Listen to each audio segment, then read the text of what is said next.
Samantala, ilan sa mga kinatawan sa bawat distrito sa bansa ang patuloy na nakikiisa sa mga programang layong masuportahan ang kultura, kalusugan at kabuhayan ng kanilang mga nasasakupan. At si Dane Gulimlim, una sa balita.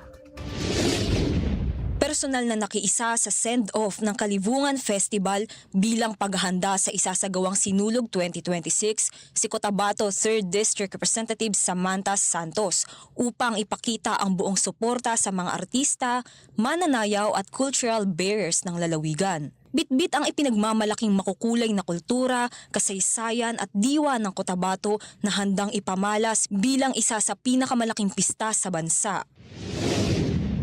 Patuloy ang serbisyo at direktang pagtulong ng Action Center ni Zambales 1st District Representative J. Konghun para sa mga residente sa kanilang distrito. Sakop ng programang ito ang pagbibigay ng tulong medikal gaya ng gamot, laboratory tests, hospital bill assistance at burial assistance.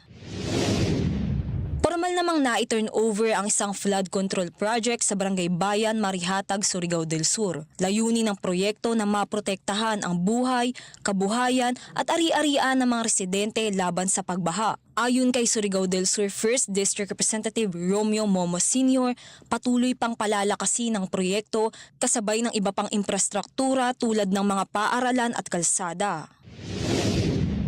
Samantala, patuloy ang isinasagawang Rise Against Hunger program sa ikatlong distrito ng Quezon City. Sa pangunguna ni Representative Franz Pomaren at sa tulong ng mga volunteers, patuloy ang pagluluto at pamamahagi ng masusustansyang pagkain para sa mga estudyante sa distrito. Layunin ng programa na matugunan ang pangangailangan sa nutrisyon ng mga kabataan upang magkaroon sila ng sapat na lakas at talas ng isipan sa kanilang pag-aaral. Nauuna sa balitang totoo at laging bago, Dane Gulimlim, alauna sa balita, Congress TV.